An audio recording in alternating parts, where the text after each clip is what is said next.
మానవ సమాజానికి నేటికి రహస్యంగానున్న అండర్ వరల్డ్, ఈ పాఠాన్ని గురించి బైబిల్ నుంచి పరిశీలన చేద్దాం. మానవ సమాజానికి నేటికి రహస్యంగానున్న అండర్ వరల్డ్. ఈ అండర్ వరల్డ్ అనగానే ప్రియులారా, దయచేసి ఇంగ్లీష్ పదం కాబట్టి అపార్థం చేసుకోకుండా, క్రిందనున్న ప్రపంచము అని అర్థం, దిగువనున్న ప్రపంచము అని అర్థం, లేదా ఈ మానవ సమాజానికి కనిపించని మరో ప్రపంచము అని కూడా మనం చెప్పొచ్చు. ప్రియులారా, ఈరోజు మానవ సమాజానికి కంటికి కనిపించేది, దృశ్యమైనది కేవలం మన కళ్ళ ముందు ఈ భూమి మీద మనం చూసిన వాటినే మనిషి నమ్ముతున్నాడు. అయితే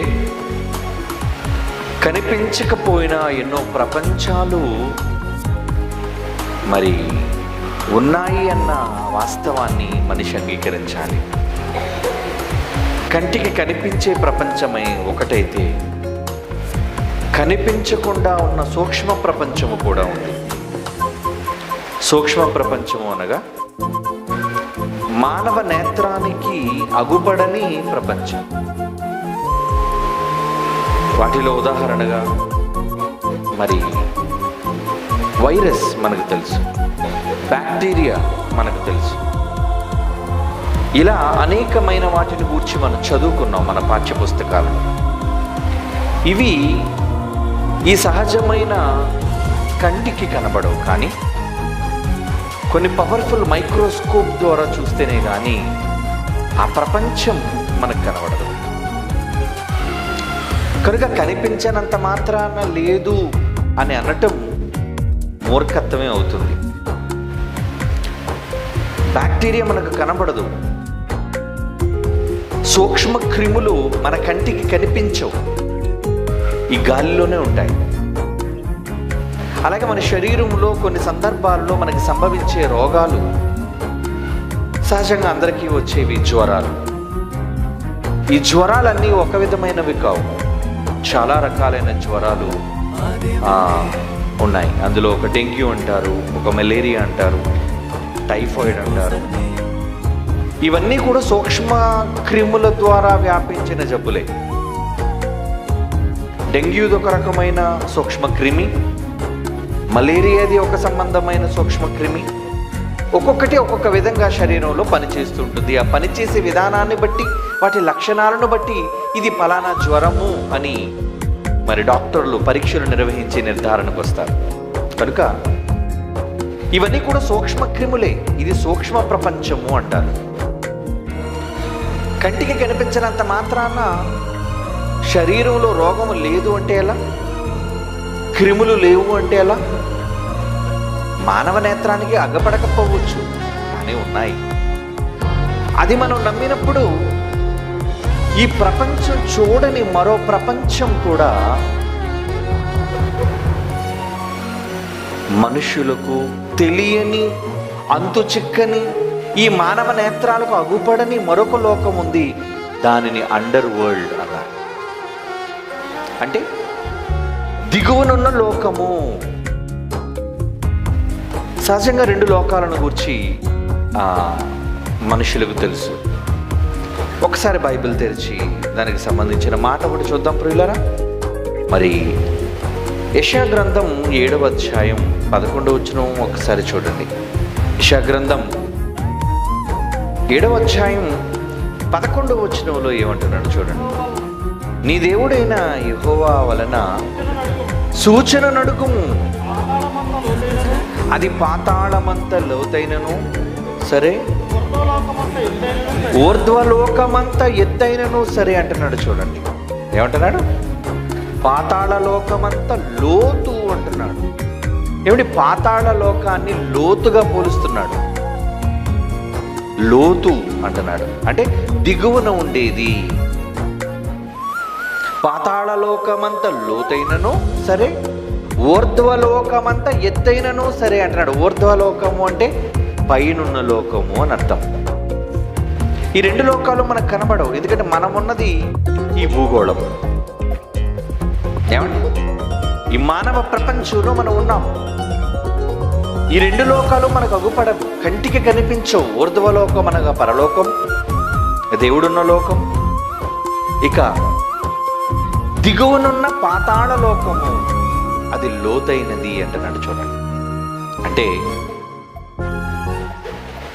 ఒక లోకాన్ని గూర్చి మనం పరిశీలనగా తెలుసుకునేటప్పుడు దానిని గూర్చి దేవుడు రాయించిన ఆయా సందర్భాలను మనం నిజంగా పరిశీలించగలిగితే ఖచ్చితంగా మనకి ఎన్నో విషయాలను దేవుడు బయలుపరుస్తాడు.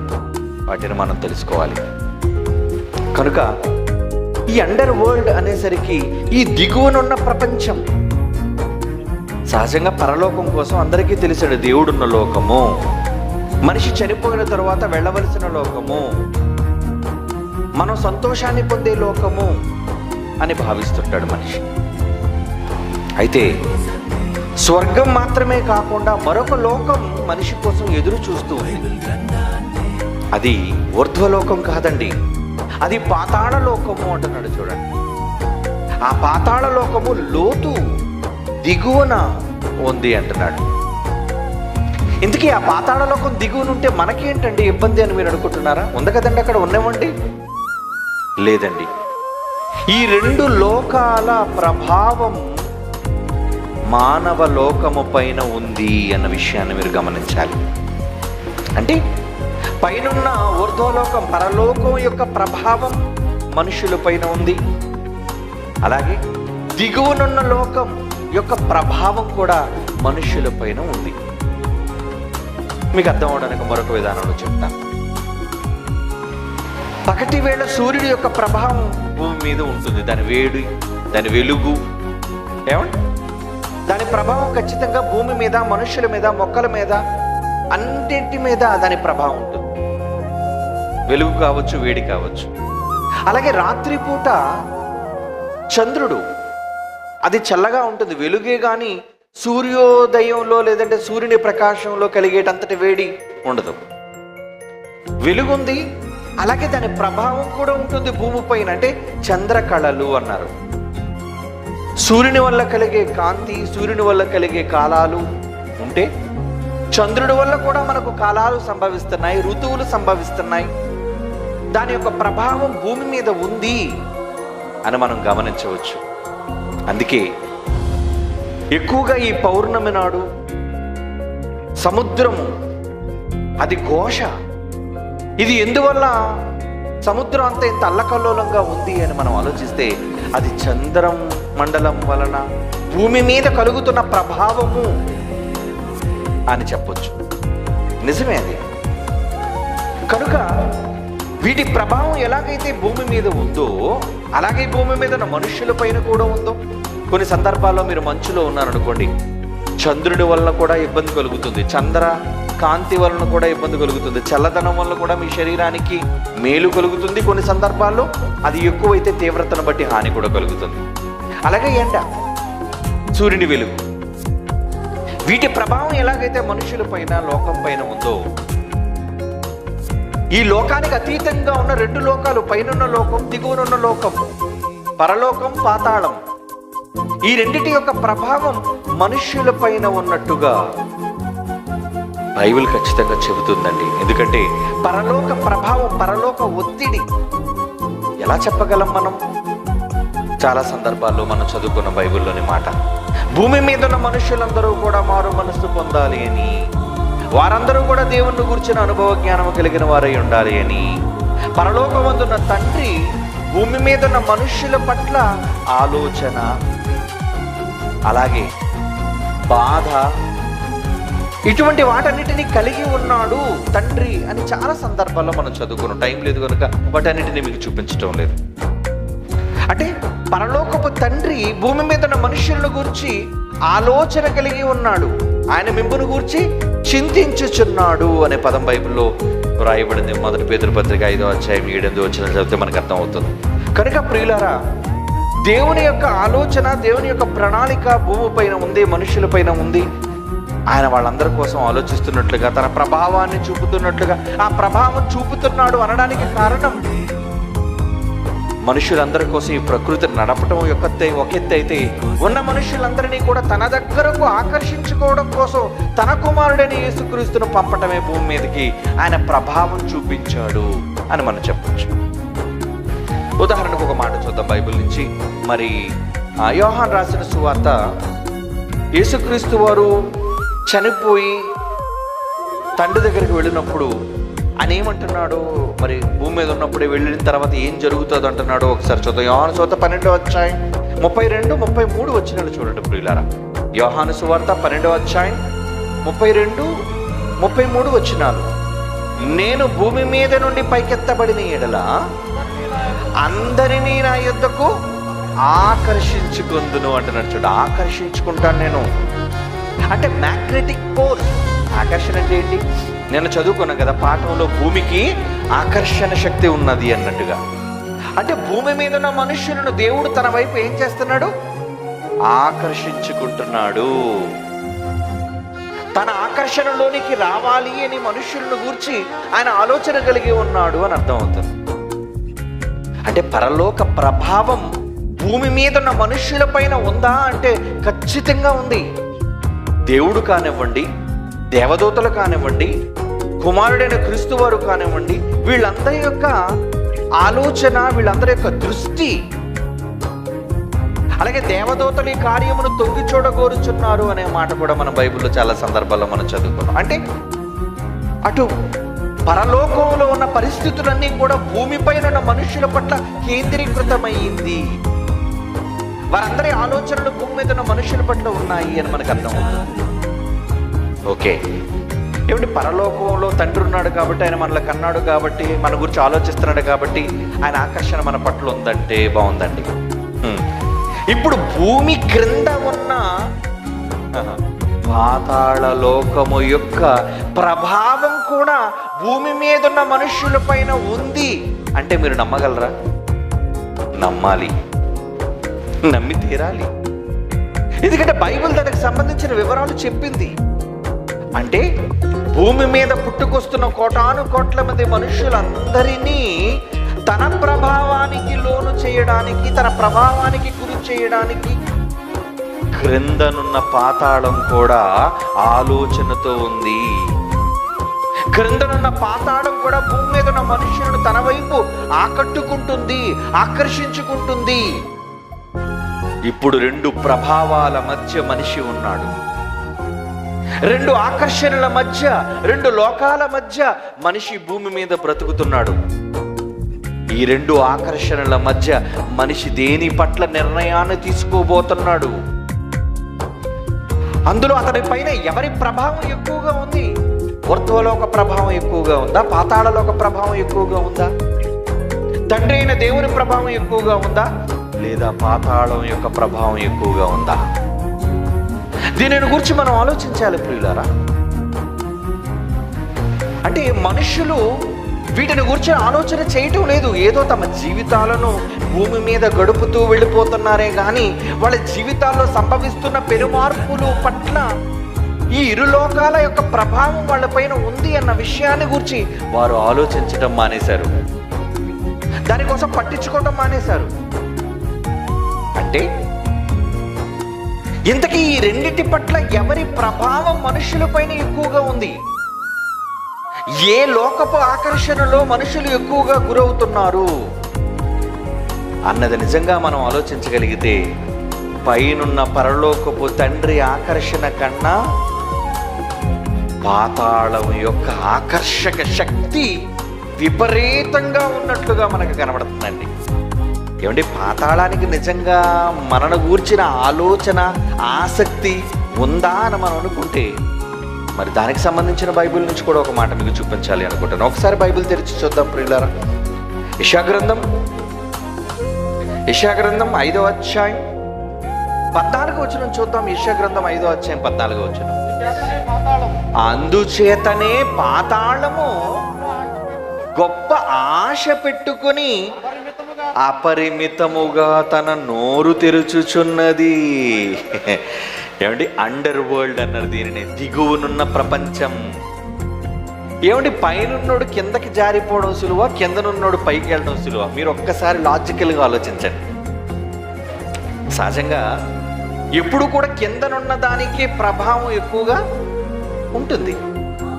అంటే పైనున్నవాడు పడిపోవడం సులువేమో కానీ క్రింద లోతులలో ఉన్నవాడు పైకి ఎగిసిపోవడం అంటే మాత్రం అది కొంచెం కష్టతరమైనదే. అంటే దీనిని బట్టి మనం ఆలోచిస్తే పైనున్న ఊర్ధ్వలోక ప్రభావం, పరలోక సంబంధమైన ఆకర్షణ ఆయనకి ఉందండి.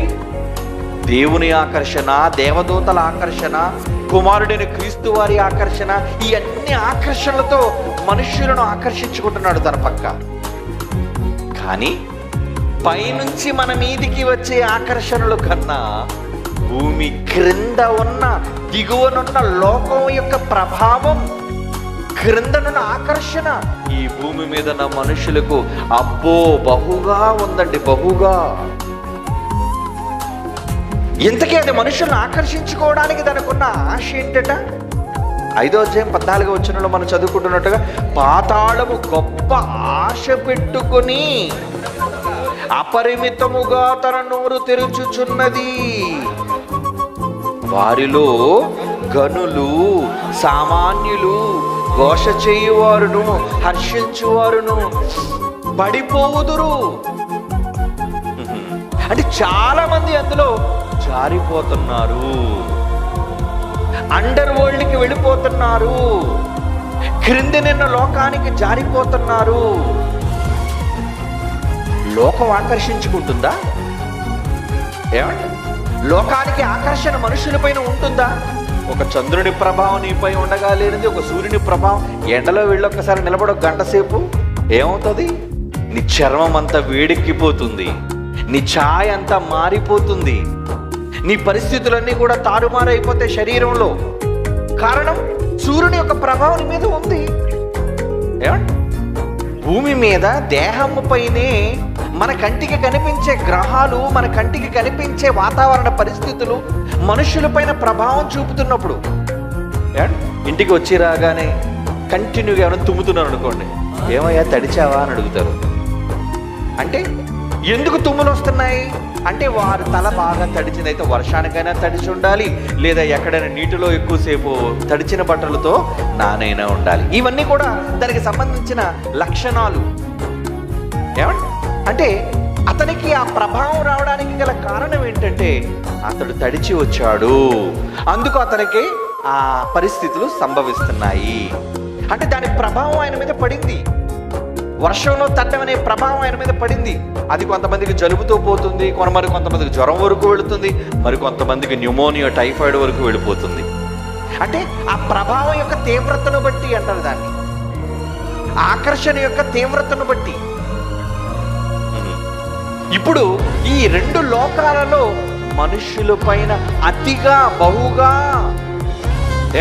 ప్రభావాన్ని, ఆకర్షణను చూపించి తన వైపుకు లాక్కుంటున్న లోకంలో మొదటి స్థానంలో మొదటున్న లోకం లేదు, కానీ చివరనున్న లోకం అనేది మొదటి స్థానంగా కనబడుతుందండి. ఎందుకంటే మనకు 3 లోకాలు ఉన్నాయి, అది మనకు తెలుసు. మొదట పైన ఉన్నది పరలోకం, ఆ తర్వాత క్రింద ఉన్నది భూలోకం, ఈ విశ్వం, మనం ఉన్న ఈ లోకం. ఇక మృతుల లోకం అది మన క్రింద ఉన్నది. అంటే దాని స్థానం 3వ స్థానం. 3వ స్థానం అని ఎలా చెప్పగలం మనం?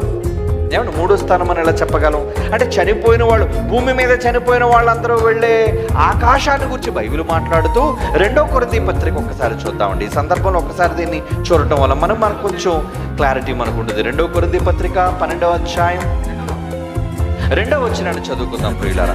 2వ కొరింథీ పత్రిక 12వ అధ్యాయం 2వ వచనం, క్రీస్తునందున్న ఒక మనుష్యుడు భూమి మీద నాకు తెలుసు, అతడు 14 సంవత్సరాల కిందట 3వ ఆకాశమునకు కొనిపోబడెను. అతడు శరీరముతో కొనిపోబడును, శరీరము లేక కొనిపోబడును, అది నేను ఎరుగును, దేవునికి తెలియను అంటే మనుషుని నేను ఎరుగుదును. అతడు పరదేశంలోనికి కొనిపోబడి అంటున్నాడు. చూడండి, అంటే భూమి మీద తనువు చాలించిన ఒక మనిషి 3వ ఆకాశానికి వెళ్ళిపోతున్నాడు.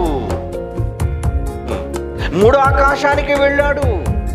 అంటే 3వ ఆకాశం అనే ప్రస్తావన బైబిల్లో ఉందంటే మొదటి ఆకాశము, 2వ ఆకాశాన్ని మనం ఖచ్చితంగా ఉన్నాయని గమనించాలి. ఎందుకంటే 3 అనే సంఖ్య చెప్పాడు కనుక 4 తర్వాత ఉందో లేదో మనకు తెలియదు.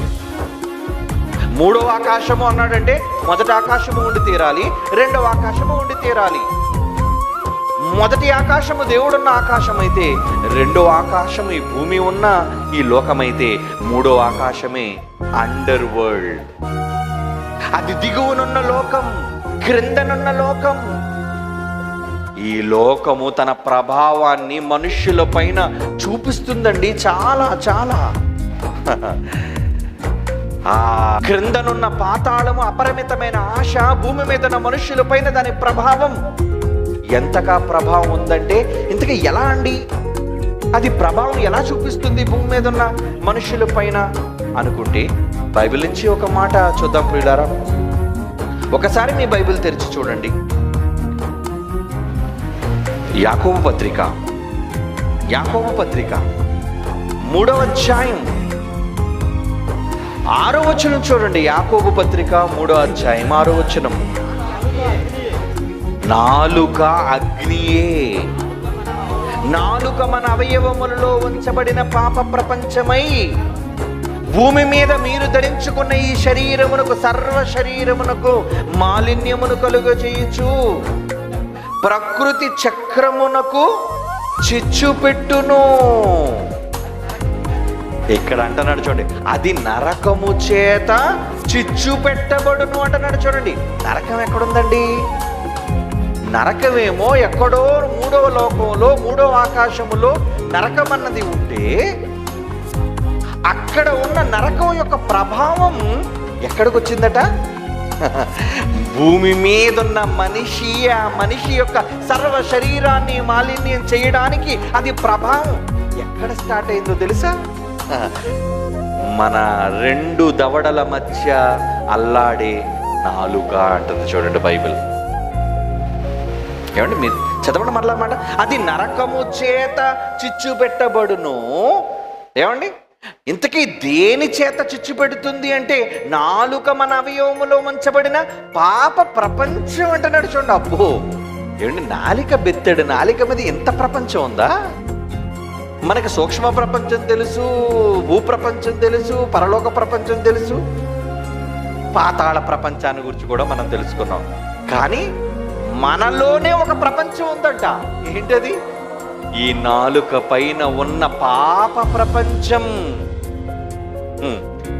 మనం అనుకుంటున్నాం శరీరంలో అవయవాలన్నింటిలో ఎక్కడో పాపం ఉంది అనుకుంటున్నాం. కానీ నిజానికి నీ నాలుకలోనే టోటల్గా ప్రపంచం యొక్క పాపాలన్నీ కూడా ఆ నాలుక మీద ఉన్నాయటండి. ఎంత విచిత్రంగా ఉందండి ఈ మాట. మొత్తం పాప ప్రపంచమే నాలుక మీద ఉందా? ప్రపంచంలో మరో ప్రపంచం, భూమి మీద ఉన్న ఈ ప్రపంచంలో మనం ఉంటూ, ఈ ప్రపంచంలో నాలుక మీద ప్రపంచం ఉంది అంటే మనకి ఎంతమంది ఉన్నారండి? మనుషులు ఎంతమంది ఉన్నారండి?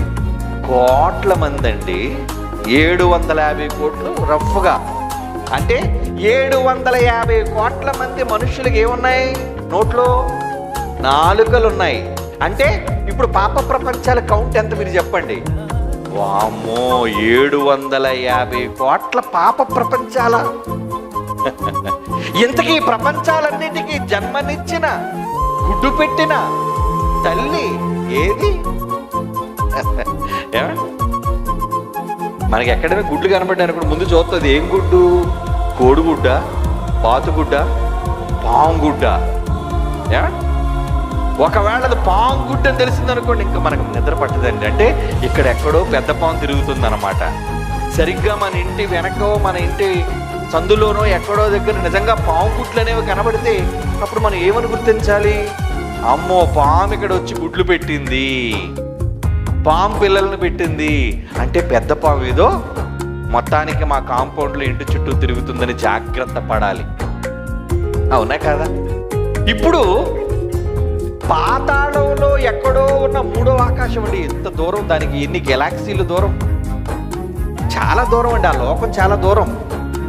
ప్రయాణం చేయాలంటే మనిషి యొక్క ఆయుష్కాలం సరిపోదు, అంత దూరం అది. కానీ ఎక్కడో ఉన్న లోకం, భూమి మీద ఉన్న మనుష్యుల పైన ప్రభావం చూపించి ప్రతి నాలుక పైన పాప ప్రపంచాన్ని సృష్టించింది అంటే వీళ్ళందరినీ గుడ్లు పెట్టేసిందా? వీళ్ళందరి మీద ప్రభావం చూపిస్తుందా? ఏంటండి, శరీరమేమో దేవుడిది. ఈ శరీరాన్ని ఎవరు చేశారు? దేవుడు కదండి, తల్లి గర్భంలో నిర్మించాడు. అల్లారు ముద్దుగా ప్రతి అవయవాన్ని తన సంకల్పాన్ని బట్టి దేవుడు నిర్ణయించి తల్లి గర్భంలో మీకు ఆకారాన్ని ఇచ్చి మిమ్ములను నిలవబెడితే అది వచ్చి ఆక్రమణ చేసిందండి. ఎవరు? విరోధి, దేవుని విరోధి, మీ విరోధి, అపవాది, సాతాను, ఘట సర్పము, క్రూరమృగము. అబ్బో, ఎన్నో పేర్లు ఉన్నాయి, ఎన్నో పేర్లు ఉన్నాయి, దానికి చాలా పేర్లు. అంటే ఎక్కడో లోకంలో ఉన్నది భూమి మీద ఉన్న మనుష్యులను ప్రభావితం చేయడం కోసం ఏం చేస్తుందటండి? అది నాలుక మన అవయవములో ఉంచబడిన పాప ప్రపంచమై. యాకోబు 3:6 చదువుతున్నానండి. సర్వ శరీరమునకు మాలిన్యము కలుగజేయుచు ప్రకృతి చక్రమునకు చిచ్చు పెట్టును, అది నరకము చేత చిచ్చు పెట్టబడును అంటున్నాడు. చూడండి, అంటే నరకము చేత చిచ్చు పెట్టబడినట్టే స్పార్క్ ఎక్కడ తగిలిస్తుంది? ఎక్కడో పాతాళంలో స్పార్క్ స్టార్ట్ అయితే ఆ స్పార్క్ వచ్చి ఏమండి మెరుపుగా కనబడి అగ్నిగా కనబడుతుంది. ఎక్కడంటే మీ నాలుక మీద. పాప ప్రపంచం ఈ ప్రపంచమంతటిని దహింపజేసే ఈ ప్రపంచాలట, ఈ 750 కోట్ల మనుష్యులలో నోటిలో ఉన్న ఈ పాప ప్రపంచాలు ఏం చేస్తుందో తెలుసండి? ప్రకృతి చక్రానికి చిచ్చు. అంటే అవసరమైతే భూగోళాన్ని కూడా మండించేసే శక్తి, మంట, చిచ్చు ఎక్కడో 3వ ఆకాశములో అండర్ వరల్డ్ లో ఉన్న పాతాళంలో నుంచి భూమి మీదకి వచ్చిందటండి. ఏమంటే అప్పుడప్పుడు దీపావళికి ఎప్పుడైనా మరి టపాసులు కాల్చేటప్పుడు కానీ లేదంటే ఏదైనా పేలే వస్తువులు వెలిగించేటప్పుడు దానికి ఒక ఒత్తు ఉంటుందండి. ఆ ఒత్తు చాలా పెద్ద పెద్ద పేరులు కొన్నదానికి ఒత్తు కొంచెం పెద్దగా పెడతారు. ఎప్పుడైతే మనం నిప్పు రంగ తీసామో చాలా తొందరగా, చాలా స్పీడ్గా, ఫాస్ట్గా అది వెలుక్కుంటూ అక్కడికి వెళ్ళిపోతుంది. అది వెలిగించి ఈ లోపల మనం వెళ్ళిపోవాలి. అంటే అక్కడ నుంచి ముట్టుకొని అది ఇక్కడికి వచ్చి ఇది బగ్గురు దీన్ని మండించడానికి కొన్ని సెకండ్లు పడుతుందేమో. కానీ ఈరోజు భూగోళాన్ని మండించడానికి ఏమండి, ఇది బాంబు అయితే, మన నోట్లో ఉన్నది బాంబు అయితే, ఈ బాంబుకు తాలూకు ఎక్కడ పెట్టిందండి? దీని తాలూకు కొన ఎక్కడ పెట్టింది? 3వ లోకానికి ఉందటండి. Under వరల్డ్కి ఉందటండి connection. ఏంటండి, మా నోటిలో ఉన్న 32 పళ్ళు మధ్య అమాయకంగా ఎప్పుడూ తడిసిపోతూ మెత్తగా కనబడే ఈ నాలుక మీద ఎంత అభాండం వేయడం చాలా తప్పండి అని అనుకుంటున్నారా? చాలా ప్రమాదకరమైంది, అది చాలా ప్రమాదకరమైంది. ఒక స్త్రీమూర్తి పరిగెత్తుకుంటూ వెళ్ళి తలుపులు గడపెట్టుకుని వెంటనే డబడబడబడ కిరోసిన్ డబ్బాతో పైన పోసుకొని నిప్పంటించేసుకుంది. ఎందుకు నిప్పంటించేసుకుంది? ఎందుకు నిప్పంటించేసుకున్నావు అమ్మా? చావడానికి ఎందుకు సిద్ధపడ్డావు? నన్ను నా భర్త ప్రతిరోజు అనరాని మాటలని హింసిస్తున్నాడండి. ఇలాంటి సందర్భాలు మీరు విన్నారా? వాడు చచ్చిపోవడానికి, ప్రాణం తీసుకోవడానికి కారణం ఏంటంటే ఆమె భర్త రోజు ఆమెను మాటలతో వేధించటం. అంటే ఈవిడి అగ్గిపెట్టి తీసి కిరోసిన్ పోసుకొని నిప్పంటించుకోవడానికి ముందు ఈ చిచ్చు రగిల్చింది ఎక్కడనమాట? ఎక్కడో భర్త కాని మాట ఈవిడ అన్నాడు, అది ఈవిడ భరించలేకపోయింది. నా పైన నువ్వు ఎంత నింద వేస్తావా, నాన్ను నిన్నెంత మాట నువ్వు అంటావా, ఈ మాట విన్నందుకు నేను ఇక బ్రతకకూడదు. అలా ఒక మాట విని మాట కోసం, కేవలం మాట నుంచి వచ్చిన బాధను తట్టుకోలేక చివరికి మంటలనైనా భరించడానికి సిద్ధపడిపోయింది పాపం ఆ ఇల్లాలు. అవునా? ఒకడు వెళ్ళి రైలు బండి కింద టపాలమని పీక పెట్టేశాడు. ఎందుకు పెట్టేశాడు? ఏదో తెలియని బాధ, ఎవరో అంటున్న మాటలు వాడిని బాధిస్తున్నాయి, వాడిని ఇబ్బంది పెడుతున్నాయి. అంటే ఒక మనిషి క్రూరంగా చావటం వెనుక భూమి మీదే ప్రత్యక్షంగా మనుష్యులు అన్న మాటలు మనకి సాక్ష్యాలుగా కనబడుతున్నాయి. తండ్రి తిట్టాడని ఉరుబోసుకుండలు ఉన్నారు. ఏమండి, కేవలం ఒక మాట అన్నాడని మాట భరించలేక ప్రాణాలు తీసుకున్న ఎన్నో ఉదంతాలు మనకు తెలుసు. అంటే నాలుక పైనుంచి వచ్చే మాట అంత ప్రమాదకరమైనదా అంటే అవునండి. ఇంకో నిజం చెప్పమంటారా? అసలు మొదటి ప్రపంచ యుద్ధం, రెండో ప్రపంచ యుద్ధం, ఈ రెండు జరగక ముందు దేశాల మధ్య, ప్రపంచ దేశాల మధ్య ముందు నడిచిన యుద్ధం ఏంటో తెలుసా? కోల్డ్ వార్ అన్నారండి. ఒరిజినల్ వార్ జరగక ముందు కోల్డ్ వార్ అన్నారంటే, కోల్డ్ వార్ అంటే చల్లటి యుద్ధం అని కాదు అక్కడ ఉద్దేశం. అంటే దేశాల మధ్య జరిగిన మాటల యుద్ధం అని అర్థం. మాటల వాగ్వివాదం. ఏమండి, మాటలు ఎలా ఉంటాయట బైబిల్లో చెప్పింది? ఒకసారి చూద్దాం. బైబిల్లో సామెతల గ్రంథం 12వ అధ్యాయం 18వ వచనం. సామెతల గ్రంథం 12వ అధ్యాయం 18వ వచనం. కత్తిపోటు వంటి మాటలు, కత్తిపోటు వంటి మాటలు అంటున్నాడు. ఏమండి, నాలుకలో కత్తి ఉందా? నాలుక నిజంగా పొడిచేస్తుందా మనిషిని? అంటే కొందరు మాట్లాడుతుంటే ఆ మాటలు భరించలేమండి, తట్టుకోలేం. అంటే దారుణమైన నాలుక పైనుంచి వచ్చే మాటలను సాధనంగా తీసుకొని చిచ్చును రగల్చడానికి పన్నాగం ఎక్కడ ప్రారంభమైంది అనుకున్నారు? ఎక్కడో అండర్ వరల్డ్, మూడో లోకంలో ఉన్నది. భూమి మీద అప్పుడప్పుడు మనం కొన్ని విపత్తులను చూస్తుంటాం. ఉగ్రవాదుల వల్ల జరిగే దారుణమైన కొన్ని విపత్తులు. అంటే జనసాంద్రత కలిగిన ప్రాంతంలో బాంబు పేలుళ్ళు, అది సైకిల్లో బాంబులు పెట్టడం లేదా కార్లలో బాంబులు పెట్టడం. ఏమండి, నిజంగా బాంబులను పేల్చి అమాయకులైన వాళ్ళని ముక్కలుగా పగలగొట్టే ముందు ఏం జరిగింది? ఎక్కడో ఒక రహస్యమైన ప్రదేశంలో కొందరు కూడుకొని కొన్ని ఆలోచనలు చేశారు, కొన్ని మాటలతో నిర్ణయాలు తీసుకున్నారు. ఏం చేయాలి మనం? హైదరాబాద్లో బాంబులు పేల్చాలి అంటే ఏం చేయాలి? బెంగళూరులో బాంబులు పేల్చాలి అంటే ఏం చేయాలి?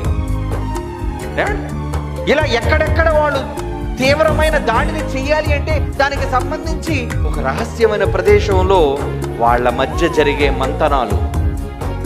అంతేనా? అది మనకు తెలియదు, అది రహస్యంగా ఉంటుంది. కానీ విస్ఫోటనం జరిగిన తర్వాత దాని విపత్తు మనం చూసి, అయ్యో ఎంతమంది చచ్చిపోయారా, ఎంతమంది ప్రాణాలు పోగొట్టుకున్నారా. ఈరోజు బయట జరుగుతున్న ప్రమాదాల వెనుక దాగి ఉన్న అండర్ వరల్డ్ రహస్యం. నిజంగా మొదటి ప్రపంచ యుద్ధంలో, రెండో ప్రపంచ యుద్ధంలో ఎన్ని దేశాలు, ఎన్ని లక్షల మంది మనుషులు చచ్చిపోయారు. ఇంతకీ యుద్ధాలు జరగటం వల్ల పాతాళానికి ఉపయోగం ఏమనుకుంటున్నారా? పాతాళానుకున్న ఆశ ఏంటి? ఎందరు చదివారు కదా. ఏం కావాలి దానికి? నరబలి. నరబలి కావాలి దానికి, మనుషుల ప్రాణాలు కావాలి దానికి, చచ్చిన వాళ్ళు దానికి కావాలి. అందులో సామాన్యులు కావాలి, గనులు కావాలి, గొప్పవాళ్ళు కావాలి, అందరూ తన నోటిలో వచ్చి పడాలి. పాతాళం అపరిమితముగా తన నోరు ఎందుకు తెరిచిందో తెలుసా? భూమి మీద ఉన్న వాళ్ళందరూ నా నోట్లో పడాలి. అందుకు నేను ఇక్కడ నుంచి అక్కడికి నేను సంకేతాలు పంపించి వారి నాలుకలను రెచ్చగొట్టి వారి మాటల ద్వారా విస్ఫోటనాన్ని ప్రజల మధ్య సృష్టించి, ముందు మాటలతో ప్రారంభమైన యుద్ధం తరువాత అణ్వాయుధాలతో సైతం ముగించేటట్లుగా. నిజంగా ఎంత దారుణం అండి యుద్ధాలు జరిగేటప్పుడు. మనమైతే యుద్ధాలు చూడలేదండి. కారణం, ఐక్యరాజ్య సమితి ఏర్పడింది కనుక మనం అంతా శాంతంగా ఉండాలి అని ప్రపంచ దేశాల్ని ఒక్కొక్కసారి రెచ్చగొడుతున్నా అది శాంతపరుస్తుంది. వద్దు వద్దు, మానవాళి చచ్చిపోతారు అని. దేవుని పిల్లలారా, అంటే ఎక్కడో మనకి కనిపించకుండా ఉన్న ఒక భూగర్భంలో ఉన్న ఒక దారుణమైన లోకం, భూమి క్రింద ఉన్న లోకం అండర్ వరల్డ్. ఈ అండర్ వరల్డ్ కి సంబంధించిన సంకేతాలు భూమి మీదకి వస్తున్నాయి. అది ఎలాగో తెలుసా? మనుష్యులే దాని నెట్వర్క్ లో ఉన్నారు. వారి నాలుకలే పదును పెట్టిన కత్తులుగా ఉపయోగించి మనుష్యులను దారుణమైన పరిస్థితులకు దిగజార్చి ఇక్కడ జరుగుతున్న అల్లకల్లోలాలు, ఇక్కడ జరుగుతున్న యుద్ధాలు, ఇక్కడ జరుగుతున్న దారుణాలు, వీటన్నిటి ద్వారా వచ్చే చావులు, వీటి ద్వారా పాతాళ లోకము తన ఆశను తీర్చుకోవడానికి అది ఎదురు చూస్తుంది. అంటే అక్కడ నుంచి సంకేతం ఎంత ఆకర్షణకు లోనైపోతున్నాడు చూడండి మనిషి. దాని ప్రభావం మూడవ ఆకాశంలో ఉన్న ఈ భయంకరమైన పాతాళ లోకం యొక్క ఆకర్షణ భూమి మీద విస్తారంగా ప్రతి మనిషి మీద ఉందండి. అది నాలుక పైన పాప ప్రపంచమై కూర్చుంది.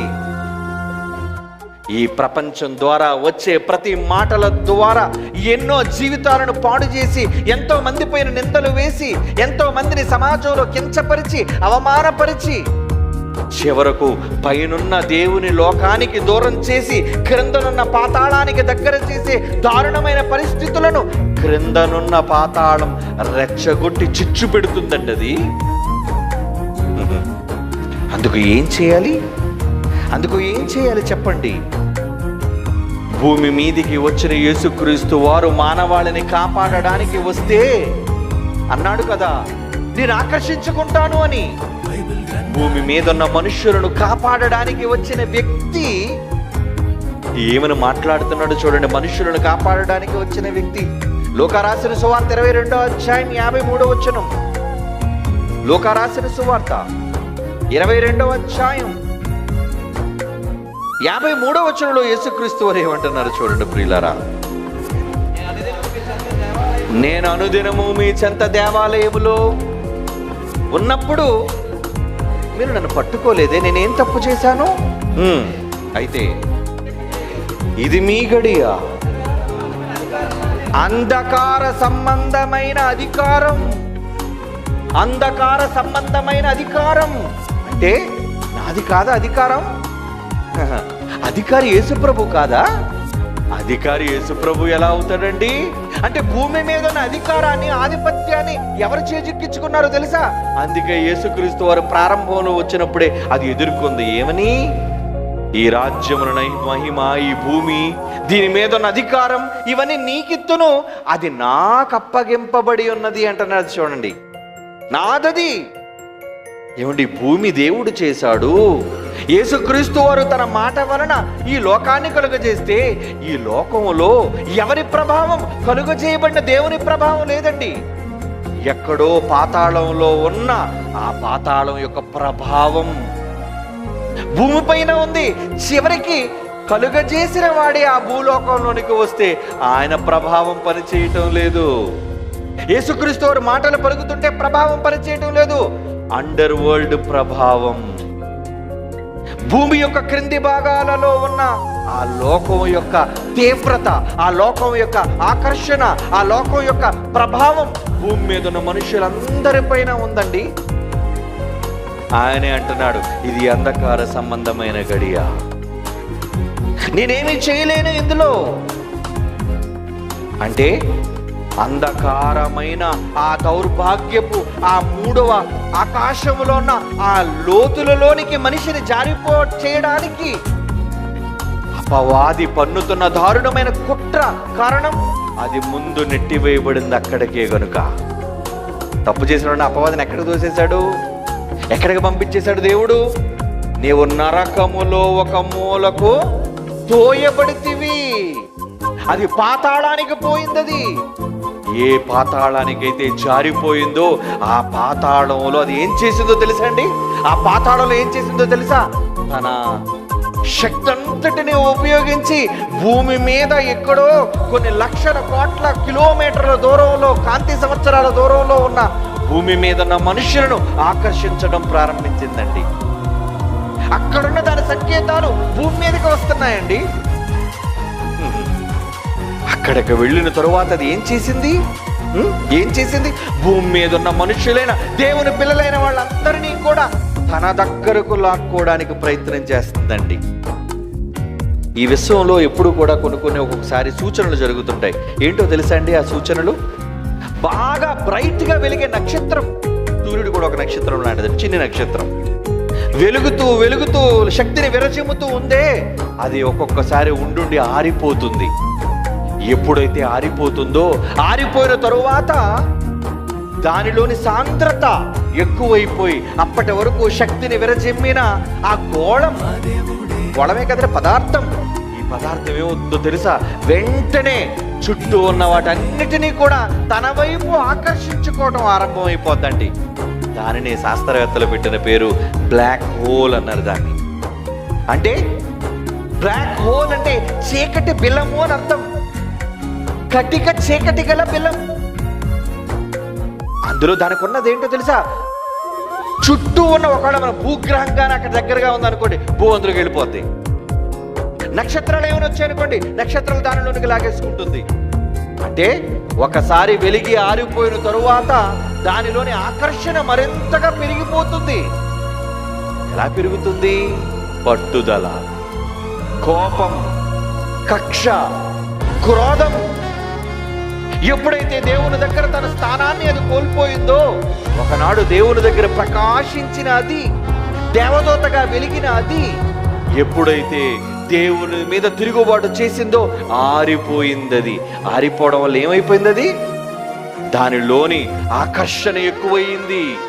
కనుక అప్పటి నుంచి భూమి మీద ఉన్న మనుషులందరినీ తనలోనికి ఆకర్షించాలని పాతాళానికి గురైపోయినది అపరిమితముగా తన నోరును తెరిచి అక్కడ నుంచి తన కార్యకలాపాలన్నిటినీ భూమి మీద ఉన్న మనుష్యుల పైన ఆకర్షణ రూపంలో చూపించి మనుష్యులను తన వైపు లాక్కోవడానికి ప్రయత్నిస్తుందండి.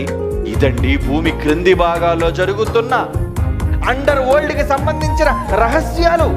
అది సమాజానికి, భూమి మీద ఉన్న సహజ మానవులకు తెలీదు. ఎందుకు వీడు కత్తి పట్టుకుని వెళ్ళి వాడిని చంపుతున్నాడు? ఎందుకు వీడు దారుణంగా బాంబులు పేలుస్తున్నాడు? ఎందుకు వీడు ఒకరినొకరు దోచుకుంటున్నాడు? ఏమండి, మనుష్యుల మధ్య జరుగుతున్న ఈ దారుణమైన అకృత్యాలు పెరిగిపోవడానికి గల కారణం దేవుడు లేడా? కానీ దేవుడు మాటలు ఎందరు వింటున్నారు చెప్పండి? దేవుని ఆకర్షణలోకి ఎందరు వస్తున్నారు చెప్పండి? ఎంతమంది ఆయన మాటలకు లోనవుతున్నారు చెప్పండి? ఈ మాటలు చెప్పడానికి వెళితే కొడుతున్నారు, ఈ మాటలను చెప్పడానికి వెళితే దాడులు చేస్తున్నారు, అవసరమైతే చంపడానికి కూడా వెనకాడటం లేదు. అంటే ఇప్పుడు దాని ప్రభావం ఎంత ఎక్కువగా ఈ ప్రపంచంలో ఉందో ఒక్కసారి మీరు ఆలోచించండి. ప్రపంచాన్ని కాపాడడానికి వచ్చిన యేసునే మట్టు పెట్టేసిందండి. అది ఎవరిని చంపేసింది? యేసుని చంపేసింది. యేసునే లేకుండా చేసేసింది సమాజంలో. అంటే పరలోకంలో దేవుడు తన పిల్లల పట్ల చూపించిన ప్రభావం కన్నా పాతాళ లోకంలో ఉన్న దాని ప్రభావం భూమి మీద బహు విస్తారంగా కనబడుతుందండి. చాలా ఎక్కువ. ఏమిటి చూడండి, మన పిల్లలకి మంచిని నేర్పించడం కోసం మీరు ఎన్ని గంటలు కూర్చోబెట్టండి, ఎన్ని గంటలు కూర్చోబెట్టి వాడికి నేర్పించండి, ఒక మంచి వాడు బుర్రకెక్కడం చాలా కష్టం. కానీ ఒక చెడును నేర్పించాలి అంటే కష్టపడి పాఠాలు ఇచ్చి అక్షరాలు దిద్దించి బెత్తంతో కొట్టి నేర్పించవలసిన అవసరం లేదండి. అవునా? అది మీకు తెలుసు. సమాజంలో ఒక చెడును మనిషి అభ్యసించడానికి బహుశులు వెంటనే ఎఫెక్ట్ అయిపోతారు దానికి. అలా నేర్పించడానికి ఎన్నో పాఠశాలల లాంటి ఈరోజు సినీ మీడియా. ఏమండి, ఈరోజు సినీ మీడియా అవన్నీ ఏంటనుకున్నారు? ఈ ప్రపంచంలో మనుషులను ఒకరినొకడు నరుక్కోవడం, ఒకరినొకడు చంపుకోవడం, ఒకరినొకడు కుట్ర ద్వారా నాశనం చేయటం, ఇవే కదండి వైలెన్స్. ఈరోజు చూపిస్తున్న సినిమాల్లోని ఏంటి ప్రభావం? వాడు అక్కడ సినిమాలో చూస్తాడు, వెంటనే వాడు సమాజంలోకి వచ్చి దాన్ని నెరవేర్చడానికి ప్రయత్నం చేస్తాడు. మీరు సినిమాలో మంచిని నేర్పించండి, ఆ మంచి వాడికి పట్టదు, ఆ మంచిని వాడు నేర్చుకోలేడు, అది బహు కష్టం వాడికి. కానీ ఒక చెడును అభ్యసించడానికి ఎంతో సులువు. చెడును వాడు నేర్చుకోవడానికి అతి సునాయాసంగా నేర్చుకుంటున్నాడే కానీ మంచిని స్వీకరించడానికి చాలా కష్టపడుతున్నారండి, చాలా కష్టం. అంటే సమాజంలో చెడు యొక్క ప్రభావం ఎక్కువగా ఉంది మంచి ప్రభావం కన్నా. దుష్ట ప్రభావం ఎక్కువగా ఉంది. మరి ఇప్పుడు ఏం చేయాలి? ఆ దుష్ట ప్రభావంలో జారిపోతున్న మనుష్యులను ఆ పాతాళ గుండానికి జారిపోకుండా వారిని కాపాడే బాధ్యత దేవుడు మన పైన పెట్టాడండి, మన పైన పెట్టాడు. అందుకే ఒక మాట చూడండి ప్రియులారా, యోబు గ్రంథం 33వ అధ్యాయం 17-18 వచనాలు చూడండి ప్రియులారా. యోబు గ్రంథం 33వ అధ్యాయం 17వ వచనం 18వ వచనం. నరులు గర్విష్ఠులు కాకుండా చేయనట్లు, వారు మాను కొరక చేయనట్లు, గోతికి పోకుండా వారిని. గోతి కంటే ఏ గోతికి? ఈ గోతి కాదండి, లోతైన గోయి. ఏది?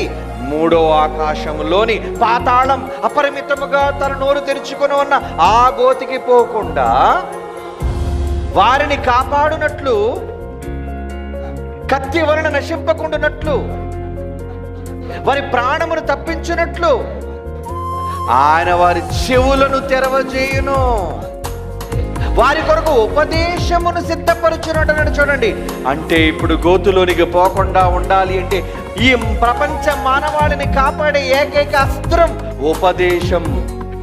ఉపదేశం ఏమండి? మరలా చదవండి. కత్తికి గురి కాకుండా అంటే ఏ కత్తి? ఏ కత్తి అండి?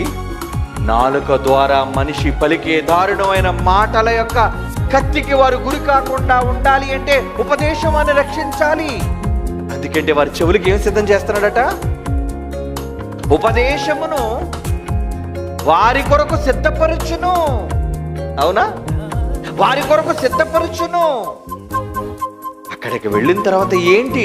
మనుషుల ఉపదేశాన్ని వినకపోతే, మనుషులు ఒకవేళ ఉపదేశాన్ని నిజంగా ఇప్పుడు నేర్చుకోకపోతే దాని ఆకర్షణలో ఉంటారు. దాని ఆకర్షణలో ఉండటం వల్ల అక్కడికి వెళ్ళిన తర్వాత వారికి సంభవించే దారుణమైన పరిస్థితులు వాళ్ళకి తెలియటం లేదండి. ఈరోజు ఎంతమంది మనుషులు భూమి మీద ఉన్న పాతాళం అంటే భయపడతారు? మీరు చెప్పండి. పాతాళం అంటే భయమా? నరకం అంటే భయమా? అసలు భయం లేదండి మనిషికి. అసలు భయపడడం మనిషికి అసలు భయం అనేది లేదు దాని విషయమై. నరకమా, చూద్దామండి ఎక్కడో ఉందట. కానీ అక్కడికి వెళ్ళిన తర్వాత నీ పరిస్థితి ఎంత తీవ్రంగా ఉంటుందో, ఎంత దారుణంగా మారిపోతుందో ఉపదేశాన్ని నువ్వు తృణీకరించడం వలన నీకు వచ్చే దారుణమైన పరిస్థితులు ఏంటో నీకు అర్థం కావటం లేదు. ఒక మాట చదువుతాం రా. కీర్తన గ్రంథం 116వ కీర్తన, 116వ కీర్తన 3వ వచనం చూడండి ప్రియులారా. 116వ కీర్తన. మరణ బంధములు నన్ను చుట్టుకొని ఉండెను, పాతాళపు వేదనలు నన్ను పట్టుకొని ఉండెను, శ్రమయు దుఃఖము నాకు కలిగెను. ఏమండి, ఈ మాటలో ఏమర్థం అవుతుంది? మరలా చదవండి ఆ మాట. మరణ బంధం. ఏమిటి? రక్త సంబంధం కాదండి, పాతాళ లోకం అనే మరణ బంధం పట్టేసింది. అది మిమ్మల్ని, మీకు కనబట్లేదు అది పట్టినట్లుగా. నిన్ను చుట్టుకున్నది అది, నీకు కనబడుతుందా? అయ్యో నాకేం లేదు కదా, నేను బాగానే ఉన్నాను అనుకుంటున్నావు, కానీ నీ చుట్టూ బంధంగా వచ్చేసింది అది. అది మరణ బంధము అంటున్నాడు. అది ఒకవేళ చుట్టుకుంటే నువ్వు వెళ్ళేది ఎక్కడికో తెలుసా? పాతాళము. పాతాళంలో ఏముందనుకుంటున్నావు? పాతాళ వేదనలు నన్ను పట్టుకొని ఉండను. అంటే భూమి మీద ఉన్న మనుష్యులను పాతాళంలో ఉన్న వేదనలు పట్టుకున్నాయన్నమాట. మమ్మల్ని ఏమైనా పట్టుకున్నాయా? నన్నే పట్టుకున్నా. I'm free bird. నేను స్వతంత్రుడను. నన్నెవ్వరూ ఆపలేరు, నన్నెవ్వరూ అడ్డలేరు. నన్నే బంధం అండి పట్టుకుంది అనుకుంటున్నారు కదా. ఇది మీకు కనిపించని ఒక దారుణమైన బంధకం చుట్టేసింది అది మిమ్మల్ని. ఏమంటే అప్పుడప్పుడు ఏనకొండలు మనం చూస్తుంటాం, చూసారా? గొర్రెలు మింగేస్తుంటాయి, మేకలు మింగేస్తుంటాయి. అది మింగేసి ఏంటోనండి మరి దాని చర్మం వెళ్ళిపోయి చెట్టుకు చుట్టుకుంటుందండి. దాని చర్మానికి ఏం కాదండి. ఒక మేకను మింగేసింది అనుకోండి, ఎక్కడ మింగేసిందో అది లోనకి వెళ్ళిన తర్వాత దాని కడుపు ఎంతగా పైన ముందేమో మూతి దగ్గర సన్నంగా ఉంటుంది, తోక దగ్గర సన్నంగా ఉంటుంది. అది మింగేసిన చోట మాత్రం మేక ఎంత సైజులో ఉందో అంత సైజులో పొట్ట సాగిపోయి ఉంటుందండి. చిరిగదండి ఏంటో మరి దాని చర్మం. మరి ఇప్పుడు ఎలా రాయించుకుంటుంది? అది ఎముకలతో మింగేసింది కదా. అది ఉండుంటే అది ఏం చేస్తుంటుంది అంటే ఎముకలతో మింగేస్తుంది అది. మరి మింగేసిన తర్వాత ఎలా రాయించుకుంటుంది అది? వెంటనే వెళ్ళి ఒక బలమైన బండకో రాయికో లేదా చెట్టుకో ఏదో ఒక దాన్ని టైట్ చేస్తుంది అనమాట. అది ముడి టైట్ చేసినట్టు. ఎప్పుడైతే ముడి టైట్ అవుతుందో పట పట పట పట ఇరిగిపోవాలి ఎముకలు. అలా రాయించుకుంటుంది అది. ఏమండి, అది చుట్టేసిన తర్వాత, అది చుట్టిన తర్వాత దాని నుంచి తప్పించుకోవడం చాలా కష్టం. నువ్వు చాలా కష్టం. అది మింగిన తర్వాత చాలా కష్టం నువ్వు బయటపడ్డం. ఇది ఎందుకు చెప్పానో తెలుసా? మీకు కనిపించకుండానే ఈ ప్రపంచంలో పురులు ఉరులు వచ్చాయి, ఉరులు పాతాళ లోకం నుంచి ఉరులు వచ్చేసండి ఈ రెండో ప్రపంచంలోనికి. అది ప్రతి మనిషిని ఆవహించేసాయి, ప్రతి మనిషిని చుట్టేశాయి, బిగిస్తున్నాయి. అది ప్రతి మనిషిని బిగిస్తున్నాయి. కానీ మనిషికి అర్థం కావటం లేదు, వాడు ఉచ్చులో ఉన్నాడు, ఆ ఉచ్చు బిగుసుకుంటుంది. ఇది కానీ నేను నిర్లక్ష్యం చేసి ఉపదేశం విని నేను బయటపడకపోతే మరణ వేదనలు నాకు ఉన్నాయి, పాతాళ వేదనలు నాకు ఉన్నాయి. కానీ జ్ఞానోపదేశం మనిషికి లేదండి.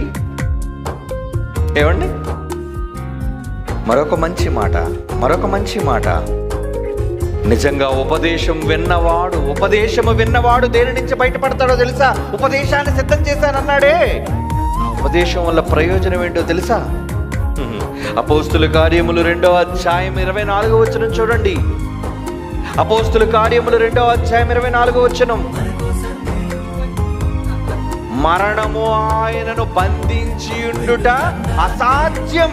అంటే యేసు ప్రభువును కూడా చుట్టుకోవడానికి ప్రయత్నం చేసిందా లేదా? అది అబ్బో, ఎన్నిసార్లు వల, ఎన్నిసార్లు ఆయనకు ఉరులు, అధికారం అనే ఉరి, తర్వాత రక్త సంబంధులనే ఉరి, ధనం అనే ఉరి, అధికారం అనే ఉరి, ఏమండి, జీవపు డంబం అనే ఉరి, శరీర సంబంధమైన ఆశ, కోరికనే ఉరి, ఇలా అనేక ఉరులు యేసుక్రీస్తు వారిని ఆవహించిన ఉపదేశం ఉంది కదండి ఆయనకి. ఉపదేశం వల్ల ఏమైనాడట? దేవుడు మరణ వేదనలను తొలగించి ఆయనను లేపెను. మరణ వేదన లేదటండి. ఏమంటే మరణము వేదన అంటే ఏంటంటే, మరణము వేదన ఏంటి? మరణ వేదన ఏంటి? మరణం ద్వారా హ్యాపీగా ఉంటుంది, ఏ వేదన ఉండదు అనుకొని చచ్చిపోతున్నారు ఈరోజు చాలా మంది అమాయకులు. ఎందుకై పురుగుల మంది తాగేశాడు? అప్పులు బాధ తట్టుకోలేక తాగేశాడండి. ఎందుకై మీ ఓడి చచ్చిపోయాడు? అవమానాన్ని భరించలేక చచ్చిపోయాడండి. భూమి మీద ఉన్న సమస్యలను తట్టుకోలేక ఈ వేదన నుంచి బయటపడదామని అమాయకులు ఎక్కడికి వెళ్ళిపోతుందో తెలుసా?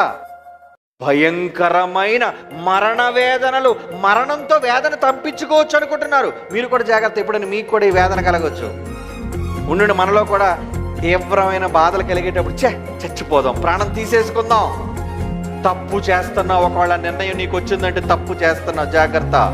నువ్వు త్వరపడి ఒకవేళ నీ ప్రాణం తీసుకున్నావో, ప్రాణం తీసుకోవడంతో బయట పడిపోతున్నాను అనుకుంటున్నావు, విముక్తి పడుతున్నాను అనుకుంటున్నావు. కాదు, ఇంతకంటే 100 రెట్లైన మరణ వేదనలు నిన్ను చుట్టుకుంటున్నాయి. మరణ వేదనలు అంటున్నాడు, అది చాలా దారుణం వర్రా. ఆ లోకానికి వెళితేనే కానీ ఆ వేదనలు మీకు అర్థం కావు. భూమి మీద ఉన్న ఈ చిన్న బాధలని తట్టుకోలేక చావే పరిష్కారం అనుకుంటున్నారే కానీ అసలు సిసలైన మరణ వేదన అంటే మరణంలో వేదన ఉంటుందా?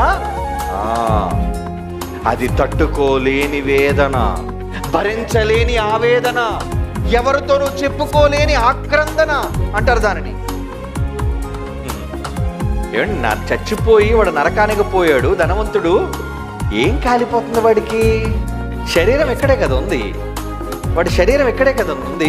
వాడు పాతాళముల అగ్నిజ్వాలల్లో యాతన పడుతున్నాను అంటున్నాడేంటి?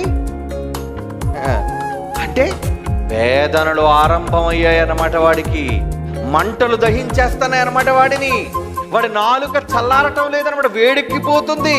నా నాలుక చల్లార్చవా, ఒక్కసారి అంత నా లాజర్ని పంపవా? ఎంత అడుగుతున్నాడు? ఒక డ్రాప్. ఎంత కక్కుర్తి, ఎంత లేమి. వేదన స్థలం అన్నాడు, వేదనకరమైన చోటు. అక్కడ అబ్రహాము అతనితో మాట్లాడితే ఏమన్నాడు? వారును ఈ వేదనకరమైన చోటుకు రాకుండా ఉండాలి అంటే ముందు భూమి మీద ఉపదేశము వినాలి. ఉపదేశం. మోషేయు ప్రవక్తలు అక్కడ ఉన్నారు, వారు చెప్పిన మాటలు వినిన ఎడల మృతులలో నుంచి వెళ్ళి చెప్పిన వినరు నాయన. కనుక ఈ వేదనకరమైన స్థలం, దానికి ఉన్న పేరేంటి? వేదనకరమైన చోటది. అంటే మరణం ద్వారా నువ్వు అనుభవించే భయంకరమైన వేదనది. అది మనుషులకు అర్థం కావట్లేదండి. ఆ బాధలు ఎంత తీవ్రంగా ఉంటాయో అక్కడికి వెళ్ళిన భూమి మీద శరీరానికి కలిగిన బాధలే గొప్ప అనుకున్నారు. అది చాలా చిన్నదర్రా, అది చాలా చిన్నది. ఒక చిన్న సూది మీకు పొడిస్తే అబ్బో చాలా మంది సూది మందికే భయపడిపోతారండి. చిన్ని సూది, అది చేంకుట్టినట్టుగా ఉంటుంది అంతే. ఒక మంచి డాక్టరు చక్కగా అనుభవజ్ఞుడైన వాడు సూది ఎక్కిస్తే చాలా చక్కగా సూది గుచ్చుతాడు, అసలు మీకు నొప్పి తెలియకుండానే గుచ్చుతాడు, మందు ఎక్కిస్తాడు. అది పెద్ద వేదన కాదు అది. కానీ నిజంగా మీకు మత్తు లేకుండా చాకులు తెచ్చి మీరు ఊపిరి ఉంటుండగానే, మెలకు ఉంటుండగానే మీ చర్మం కోసి లాగుతున్నారు అనుకోండి, ఎలా ఉంటుంది అది? మీ దుమ్ములు ఒక్కొక్కటి కూడా పెద్ద పెద్ద కత్తులతో, గొడ్డలతో నరుకుతున్నారు అనుకోండి, ఆ వేదన ఎలా ఉంటుంది చెప్పండి? సూది తాలూకా వేదన ఎక్కడా? మనిషిని పెడుతున్న చిత్రహింసల యొక్క వేదన ఎక్కడా? దీనికి ఎంత వ్యత్యాసం ఉందో భూమి మీద శరీరంతో మీరు అనుభవించే బాధలకి, పాతాళానికి వెళ్ళిన తర్వాత అక్కడ మీరు అనుభవించే దారుణమైన మరణ వేదనలు అన్నాడు చూడండి. అది అమ్మబాబోయ్, నేను ఆ మరణ వేదనలు తట్టుకోలేను. యేసుప్రభు అంటున్నాడు, నన్ను మరణ వేదల నుంచి తప్పించే ప్రభువా. సిలువ మరణం నుంచి తప్పించమనడం కాదు ఆయన ఉద్దేశం. సిలువ మరణం నాకు చాలా తక్కువ, మేకుల పర్లేదు, దిగితే దిగని. ముళ్ళ కిరీటమా, పెడితే పెట్టని, ఇది చాలా చిన్నది, నొప్పి. పక్కన బల్లెము పూట, నో ప్రాబ్లం. కొరడా దెబ్బలా, పిడుగుద్దులా, అబ్బే ఇవన్నీ కూడా తట్టుకోగలనండి. మరణ వేదనలు మాత్రం నేను తట్టుకోలేను మహాప్రభు. ఆ పాతాళానికి వెళ్లకుండా నన్ను మరణ వేదన నుంచి తప్పించు అని యేసు ప్రభు వారు కోరుకోవటం వలన యేసు ప్రభుని తప్పిస్తున్న మాట అండి. అదే అంటున్నాడు ఇక్కడ అపోస్తలుల కార్యాలు 2:24 మాట అండి. మరణం ఆయన బంధించుట అసాధ్యము కనుక దేవుడు మరణ వేదనను తొలగించి ఆయనను లేపెను. భూమి మీద మీ శరీరానికి సంభవించే చావు, మరణం అది కాదండి, అందులో వేదనే ఉందండి. హ్యాపీగా అలా కళ్ళు మూసిన మరుక్షణం ఇందులోంచి బయటికి వెళ్ళిపోతారు, కపాల్మని అంతే. నిజమండి, శరీరంలో నుంచి ప్రాణం బయటికి వెళ్ళడం అదేం పెద్దగా వేదన కాదది. అది కేవలం ఒక్కసారి మాత్రమే జరిగేది. కానీ అండర్ వరల్డ్ యొక్క ప్రభావం, దిగువనున్న లోకం యొక్క ప్రభావం, పాతాళం యొక్క ప్రభావానికి గురై ఒకవేళ నువ్వు దాని ఆకర్షణలోనికి వెళ్ళిపోయావో, అక్కడ నీకు ప్రారంభం అవుతున్నాయి మరణ వేదనలు. యేసు ప్రభు సిలువుకు భయపడలేదు కానీ మరణ వేదనలకు భయపడిపోయాడు, నన్ను తప్పించేయి. కీర్తనలు 118వ కీర్తన 18వ వచనం చూడంటారా ఏమండి? కీర్తనలు 118వ కీర్తన 18. యెహోవా నన్ను గట్టిగా కఠినంగా శిక్షించనే గాని ఆయన నన్ను మరణానికి అప్పగించలేదు. థ్యాంక్ యూ ప్రభు, థ్యాంక్ యూ. నన్ను బాబోయ్ పాతాళానికి మాత్రం వెళ్ళనివ్వలేదు. మరి యేసు ప్రభు సమాధిలో పెట్టబడిన తర్వాత పాతాళకే కదండి వెళ్ళాడు. పాతాళానికి వెళ్ళాడు కానీ నరకానికి వెళ్ళలేదు ఆయన. వేదనకరమైన స్థలానికి వెళ్ళలేదు ఆయన. నెమ్మది పొందు చోటుకి వెళ్ళాడు. అమ్మయ్యా నేను అదృష్టవంతుడు బాబోయ్. అంటే యేసు చెప్పిన ఈ మాటల సాక్ష్యం ద్వారా, బైబిల్లో రాయబడిన ఈ మాటల సాక్ష్యం ద్వారా మీరు వెళ్ళకూడని లోకం గురించి ఇప్పుడే ఆలోచించి భయపడాలి, జాగ్రత్త పడాలి. పాతాళం అదే మాత్రం అనుకుంటున్నారా? మీరు కానీ ఇప్పుడు ఉపదేశం మీరు జాగ్రత్త పడకపోతే అక్కడికి వెళ్ళిన తర్వాత ముందు మీకు గుర్తొచ్చేది ఈ ప్రసంగమే. ఈ మాటలు మీకు గుర్తొస్తాయి. ఆ రోజు నిజంగా మాకు చెప్పారు ఆ వేదనలు ఎంత ఘోరంగా ఉంటాయి, ఆ వేదనలోకి వెళ్ళొద్దని చెప్పారు, నేనే నిర్లక్ష్యం చేసేసానండి. ఉత్తర్రా యేసు ప్రభువు వారు అంటున్నారు, మరణ వేదనలు కఠినంగా శిక్షించాడు కానీ బాబు నన్ను మాత్రం ఆ మరణానికి అప్పగించలేదు, మరణ వేదనలకు అప్పగించలేదు అంటున్నాడు. ఇవన్నీ ఎక్కడుంటాయో తెలుసా? పాతాళం. పాతాళంలోనే మరణ వేదనలు. ఒక మంచి మాట చూద్దాం రా. ప్రకటన గ్రంథం 20వ అధ్యాయం 6వ వచనం. ప్రకటన గ్రంథం 20వ అధ్యాయం 6వ వచనం. ఈ మొదటి పునరుద్ధానంలో పాలుగలవారు బాప్తిస్మం పొంది దేవుని వాక్యం దగ్గరకు వచ్చిన మీరందరూ కూడా ఎవరంటే ధన్యులు అంటున్నాడు చూడండి. ధన్యులు, పరిశుద్ధులు మీరందరూ. ఆయన వాక్యాన్ని అంగీకరించిన వాళ్ళందరూ పరిశుద్ధులు. ఇట్టి వారి మీద రెండవ మరణమునకు అధికారం లేదు. రెండవ మరణం అంటున్నాడేంటి? మనకి శరీరంలో సంభవించి ఈ మరణమే మనకు తెలుసు. నో, ఈ మరణానికి మించిన మరొక మరణం ఉంది. అది రెండవ మరణం. అది పాతాళ లోక మరణం. 14వ వచనం. మరణమును, మృతుల లోకమును అగ్నిగుండములో పడవేయబడును. ఈ అగ్నిగుండం రెండవ మరణం అంటున్నాడు. చూడండి, అది దాని అడ్రస్. మరణం అంటే ఏమనుకుంటున్నారు? అగ్నిగుండం రెండో మరణమా? అగ్నిగుండంలో పడటం రెండో మరణమా? ఈ మరణానిక యేసు ప్రభు వారు భయపడ్డారు. అవును, మరి నీకు భయం ఉందా? పాతాళం అంటే భయం లేదు, దేవుని ఉపదేశం అంటే భయం లేదు, దేవుని పని అంటే భయం లేదు. ఎంత నిర్లక్ష్యంగా మనిషి ఈరోజు బ్రతుకుతున్నాడు. ఏ రోజైనా పాతాళ రహస్యాలు ఆలోచించాలి కదా. దేవుడు రాయించాడు మీకోసం, మీరు తెలుసుకోకపోతే ఎలా? దేవుడు ఏది చెప్పకుండా ఉండలేదు సుమి, అన్ని మీకోసం రాయించాడు. మీరు అదృష్టవంతులు దీన్ని చదువుకున్నారు. కానీ ప్రపంచంలో చాలా మందికి ఈ పాతాళానికి సంబంధించి, మరణ వేదనలకు సంబంధించిన బాధ వాళ్ళకి తెలియదండి. ఎందుకంటే మనం బైబిల్గా చెప్తే, నీ బైబిల్ కోసం చెప్పొద్దు, విననివ్వదు. ఈ ఆకర్షణలోనికి వచ్చేస్తారేమో అని అది విననివ్వదు ఈ మాటలు. ఒకవేళ వింటే మరణ వేదనలు మీరు తప్పించుకుంటారు. ఒకవేళ వింటే ఈ మరణం నుంచి మీరు తప్పించబడతారు. యేసు ప్రభు తప్పించుకున్నాడు, అపోస్తలులు తప్పించుకున్నారు. ఏమండి, దాని ఆకర్షణ తీవ్రతరం చేస్తుంది. అది దాని సైన్యాన్ని మోహరించింది. ఎంత మంది ద్వారానైనా సరే మిమ్మల్ని తన యొక్క ఆకర్షణలోనికి తెచ్చుకోవాలి అనుకుంటుంది. మీరు జాగ్రత్త పడాలి. ఈ రహస్యం ప్రపంచంలో మనుషులకు తెలియదు. ఎంతసేపు ఎక్కడ బంగారం దొరుకుతుంది, ఎక్కడ పొలాలు దొరుకుతున్నాయి, ఎక్కడ స్థలాలు దొరుకుతున్నాయి, ఎక్కడ ఆనందాలు దొరుకుతున్నాయి, మనుషులు వీటిని వెతుకుతున్నారు. కానీ భూమి మీద ఉన్నప్పుడే వాడు వెళ్ళకూడని లోకాన్ని కూర్చిన జాగ్రత్తలు తీసుకున్నవాడు జ్ఞానవంతుడు, వివేకవంతుడు. నిజంగా యేసుక్రీస్తును నమ్మినందుకు, బైబిల్ని కలిగినందుకు మనం ఎంత అదృష్టవంతులం అంటే చూడండి ఈ మాట. ప్రకటన గ్రంథం 1వ అధ్యాయం 18వ వచనం. ప్రకటన గ్రంథం 18వ అధ్యాయం 1వ వచనం. మరణము, ప్రకటన గ్రంథం 1వ అధ్యాయం 18వ వచనం అండి. నేను, యేసుప్రభు అంటున్నాడు, నేను మొదటి వాడను, కడపటి వాడను, జీవించువాడను, చనిపోయాను, కానీ ఇదిగో యుగయుగములు సజీవుడనై ఉన్నాను. మరియు ఎక్కడ చెప్తున్నాడు చూడండి, మరణము యొక్కయు పాతాళ లోకము యొక్కయు తాళపు చెవులు నా స్వాధీనంలో ఉన్నవి. అంటే యేసుక్రీస్తు ఉపదేశాన్ని విన్న వారికి తాళాలు దొరుకుతాయన్నమాట. అంటే నువ్వు అక్కడికి వెళ్ళకుండా నువ్వు తప్పించుకునే ఛాన్స్ నీకుంది. దాని ఆకర్షణకు లోను కాకుండా నువ్వు తప్పించుకునే అవకాశం నీకు దక్కుతుంది. నువ్వు మనోనేత్రాలు వెలిగించుకోవాలి, ఆయన ఉపదేశానికి నీ చెవినివ్వాలి. అలా నిన్ను తప్పించేది ఎవరో తెలుసా? నిన్ను రక్షించిన, నీ కొరకు ప్రాణం పెట్టిన వ్యక్తి యేసుక్రీస్తు వారు. ఆయన దగ్గర ఏముందట? మరణము యొక్కయు పాతాళము యొక్కయు తాళపు చెవులు అంటున్నాడు. చూడండి, తాళాలు ఉన్నాయి ఆయన దగ్గర. తాళాలుంటే హ్యాపీగా మనం వెళ్ళొచ్చండి, తప్పించేసుకోవచ్చు, బయటపడొచ్చు. తాళాలు లేకపోతే ఎలా? కానీ మీరు అదృష్టవంతులారా, యేసుక్రీస్తును మీరు నమ్మటం వలన, విశ్వసించడం వలన మరణము యొక్క తాళం ఆయన దగ్గర ఉంది, పాతాళం యొక్క తాళం ఆయన దగ్గర ఉంది. అది మీరు కూడా పొంది ఉంటే మీరు అదృష్టవంతులారా.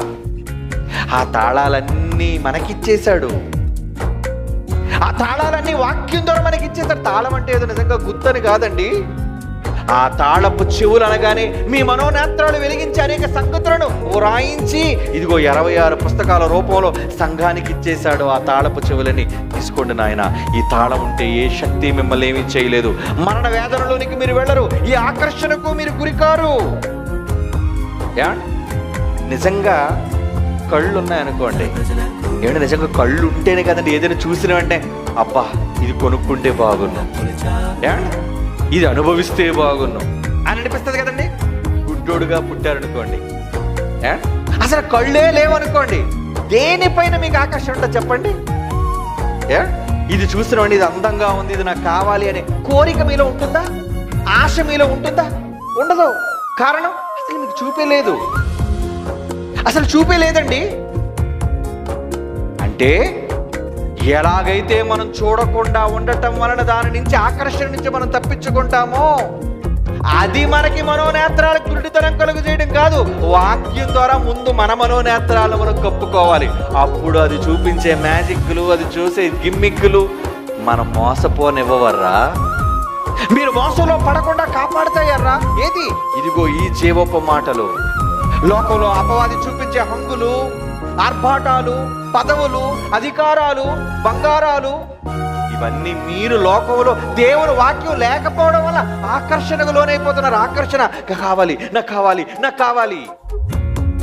పౌలు గారట యేసు ప్రభువును నమ్మక ముందు, దేవుని నమ్మక ముందు అబ్బో ఆయన దగ్గర చాలా ఆస్తి సంపాదించారు. ఎందుకంటే మరి గుర్రాల మీద ఇంచుమించు ఒక గొప్ప ఆఫీసర్గా ఆయన పదవి, ఏమండి ప్రభుత్వం కింద అధికారి ఆయన. యేసు ప్రభువుని నమ్మిన తర్వాత ఆయన ఏమనుకున్నాడట? నాకు కలిగిన వాటన్నిటినీ కూడా పెంటతో సమానంగా ఎంచుకున్నాను. ఏంటంటే ఎలా మారిపోయినా తాళం దొరికింది ఆయనకి. ఆయనకి ఎప్పుడైతే తాళం దొరికిందో ఈ మహాజ్ఞాన సంగతులు నేర్చుకున్నాడో, ఈ బంగారానికి నేను ఆశపడను, ఈ వజ్ర వైడూర్యాలకి నేను ఆశపడను, ఈ పదవులు అధికారాలకి నాకు ఆశపడను, నేను వదిలేసుకున్నాడు. సమస్తమును నష్టపరుచుకొని క్రీస్తు కొరకు పెంటతో సమానంగా ఎంచుకుంటాను అంటున్నాడు. ఎంచుకున్నాడు. అలాగే ఆయన అన్నింటినీ పెంటగా చేసేసుకున్నాడు. మరి మీరేం చేస్తారు చెప్పండి? పెంట మీద ఉన్న వాటన్నిటినీ ఇంటికి తెచ్చుకుంటాం మనం. ఆయనేమో ఇంటిలో ఉన్నవన్నీ పెంట మీద పారేస్తే అప్పుడప్పుడు ఇంట్లో ఉన్న వాళ్ళందరూ బయటికి తీసుకెళ్ళి ఒక పెద్ద మున్సిపల్ తొట్టు ఉంటుందండి, అంతేనా? చెత్త చెదారాలన్నీ అందులో పారేస్తారు. అక్కడ మనం కనిపెట్టుకొని ఉన్నట్టుగా ఒకసారి ఊహించుకోండి. ఎవరైనా చెత్త తీసుకొచ్చి ఇలా వేయగానే చెత్త నాది, చెత్త నాది, చెత్త నాది, ఆ చెత్త పట్టుకొని చక్కగా బీరువా తీసి ఆ చెత్తలన్నీ బీరువలో పెంచి తాళం వేస్తున్నారు అనుకోండి. మిమ్మల్ని చూసి ఏమనుకోవాలి? బాగా పిచ్చి ముదిరిందన్నమాట. అవునా? ఊరి మీద ఉన్న పెంటంతని తీసుకొచ్చి చిత్తుకాగితాలని ఎవరికి పడేసి చిత్తుకాగితాలు నాకు ఇచ్చండి, చిత్తుకాగితాలు నాకు ఇచ్చండి అని తీసుకెళ్ళి సంచులు దాచుకొని జాగ్రత్తగా తాళం వేసి పెద్ద కప్పేసావు అనుకో దానికి. ఊరి దరిద్రుడా, పిచ్చి పట్టిందా నీకు? పనికి రానివని పెంట మీద పారేస్తే నువ్వు పెంట మీద వన్నీ తీసుకెళ్ళి ఇంట్లో పెట్టుకుంటున్నావు. ఇట్రా నీకు మహాజ్ఞానం లేదన్నమాట. యేసుప్రభు పిచ్చోడా ఇవన్నీ వద్దనుకున్నాడు? పౌలు గారు పిచ్చోడా ఇవన్నీ వద్దనుకున్నాడు? నువ్వెందుకు కావాలనుకుంటున్నావు? నువ్వెందుకు వీటన్నిటి వెనక పరిగెడుతున్నావు? అంటే నువ్వు ఏ ఆకర్షణలో ఉన్నావు అనమాట. అండర్ వరల్డ్ వేసింది నీకు వల, వేసింది నీకు గాలం, లాగుతుంది నీ పక్క. పాపం అప్పుడప్పుడు అమాయకం కదండి చేపలైనవన్నీ. చేపలు అమాయకమైనవండి. ఇలా కోణంలాడుతూ ఉంటుందండి దానికి, ఇలాంటి కోణంలాంటి చాలా షార్ప్గా ఉంటుంది. దానికి ఏం చేస్తారంటే చేపలు పట్టేవాడు తెలివిగా ఎర్రను గుచ్చుతాడు పైన. ఎర్ర కూడా నిజంగా వానపాములు లాంటివి ఎర్రగా గుచ్చుతాడండి. అది జాగ్రత్తగా నీటిలో వేస్తాడు. అది ఏమో వచ్చి ఏలబడుతుంటుంది. ఏలబడిన వెంటనే దూరం నుంచి చేప చూస్తుంది, ఈ వానపాము నా కోసమే, కదలకుండా అక్కడే ఉంది, ఎంత మంచిది. అలా ఉండి స్పీడ్గా వచ్చేస్తాను నేను, స్లోగా కూడా రాదండి. ఒకేసారి వేగంగా వచ్చి టాప్పని మింగుతుంది. ఆ మింగడమే వీడికి ఇండికేషన్ ఏదో పడిందిరా అమాయకమైన చేప. ఎప్పుడైతే అది కదిలిందో పైకి లాగుతాడు. ఇదేం చేస్తుంది? కంగారు మీద ముందెళ్ళి నోటితో ముట్టుకోదండి, అమాంతంగా నోరిప్పుకొని వెళ్ళిపోతుంది మింగేయడానికి. లోపలికి వెళ్ళిపోతుంది. ఎప్పుడైతే లోనికి ఎర్రని మింగేసిందో దాని కడుపులో అంతా ఎలా ఉంటుంది? చేప ముళ్ళు మీకు తెలుసు కదా, అన్నీ ముళ్ళే. ఒక్కసారి ఇది లోనికి వెళ్ళిందా లాక్ అయిపోద్ది. అందుకే చూడండి, ఏ మింగిన చేప అయినా బయట లాక్ కానీ గిజ్జ కొట్టుకొని బయటకు వచ్చి పడాలి. అది దాని ఆతృత. కారణం బయట ఉన్న ఆ వేటగాడి సంగతి దీనికి తెలియదు. దీనిదేమో నీటిలో ఉన్న లోకం, కానీ బయట నుంచి లోకం నుంచి గేలం వేశాడే తల్లి నీకు. అపవాది కోసం కూడా అదే కదని చెప్పాడు. చాలాసార్లు మీరు చదువుకున్న హబక్కూకు గ్రంథంలో ఏమని? వాడు అందరినీ, మనుషులందరినీ గుచ్చి గాలము వేసి లాగుతున్నాడు. రా రా రా, నువ్వు దేనికి పడతావు? ఆడోళ్ళకి పట్టు చీరలు పడితే పడతారా? బంగారాన్ని చూపిస్తే పడతారా? మగవాళ్ళకి భూములు చూపిస్తే పడతారా? కార్లు చూపిస్తే పడతారా? అధికారులు దానికి తెలుసు ఏ ఎర పెట్టాలో. నిన్ను బట్టి ఎర సెట్ చేస్తా జాగ్రత్తగా. అది ఈ అమాయకమైన చేపకి ఏ ఎర సెట్ చేయాలి? ఈరోజు ప్రపంచంలో ఉన్న మనుషులందరూ దాని ఆకర్షణకు లోనైపోతున్నారు, కానీ దాని రహస్యాలు, దాని తెలివైన ఎత్తులు వీటిని తెలుసుకోలేక మరణ వేదనలోనికి వెళ్ళిపోతున్నారండి. ఆ తర్వాత వెళ్ళిన తర్వాత నేను ముక్కలుగా కొట్టి నరికి, చేప ఒక్కసారి చచ్చిపోద్దండి, ఫ్రై చేతనంతో అయిపోయింది దాని పని. కానీ నువ్వు చావవే, నీ ఆత్మకు చావు లేదే, నీకు ముగింపు లేదే. ఎల్లకాలం నువ్వు ఆ నరకంలో కాలిపోతూ వేదనను అనుభవిస్తూ ఉండాలి.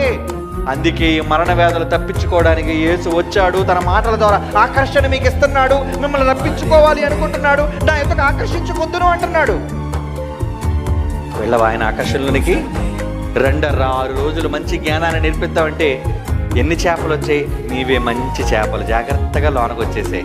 మిగతా చేపలన్నీ అత్తోరు పిలుస్తారు, కొత్త బట్టలు పెడతారు, ఊర్లకి వెళ్ళాలి, ఊర్లన్నం, పప్పు అన్నం, మాంసం అన్నం, ఓ పండగ, ఊరి మీద తిరగాలి అంటే ఏమేశాడనమాట? ఎర్ర బట్టలని ఎరేసాడు, ఊరి మీద తిరగడం అని ఎరేసాడు.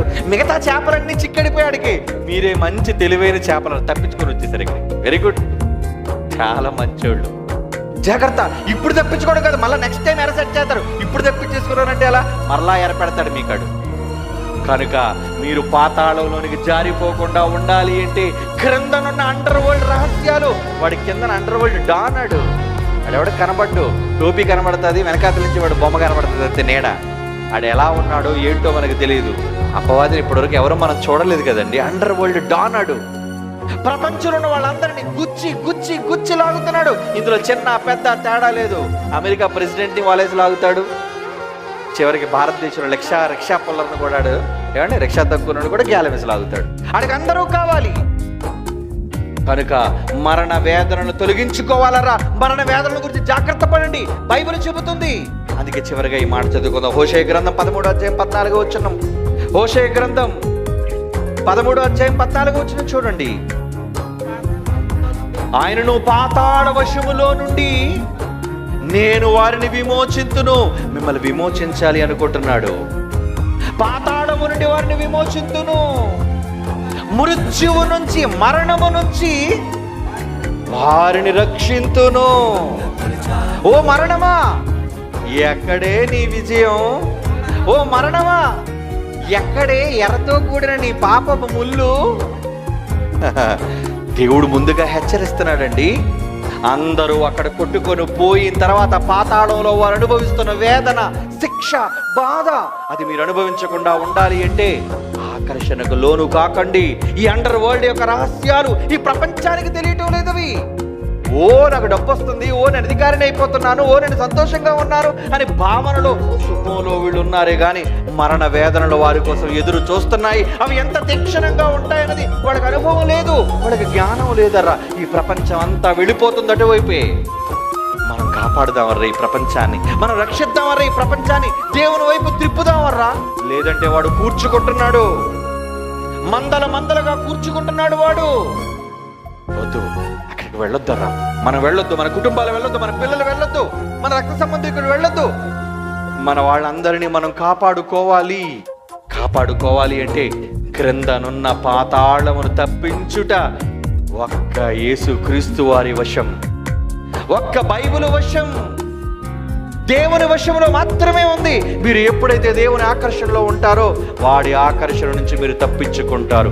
లేదా మరణ వేదనలు మీకోసం ఎదురు చూస్తున్నాయి. చాలా తీక్షణమైన ఆకర్షణ వాడిది. వాడు ఆకర్షించడానికి చాలా బలమైన కారణాలు చూపిస్తాడు. మీరు ఆకర్షణకు లొంగకుండా మిమ్మల్ని మీరు కాపాడుకునే ప్రయత్నం ఇదిగో ఈ వాక్యము ద్వారా చేసి జాగ్రత్త పడి దాని వల నుంచి తప్పించబడండి. ఇదే దేవుడు మీకు చెప్పిన రాయించిన ఆ పాతాళ లోక రహస్యం. యేసుక్రీస్తు ద్వారా మీకెప్పుడో ఇవ్వబడిన మోక్షం, విమోచన.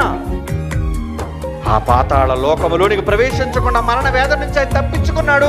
మిమ్మల్ని కూడా తప్పించడానికి చెయ్యిస్తానంటాడు. కమాన్, మీరు తప్పించేసుకోండి, అక్కడికి వెళ్ళొద్దు, మీరు వెళ్ళడానికి వీల్లేదు. వెళ్ళొద్దరా, మనల్ని మనం కాపాడుకుందాం.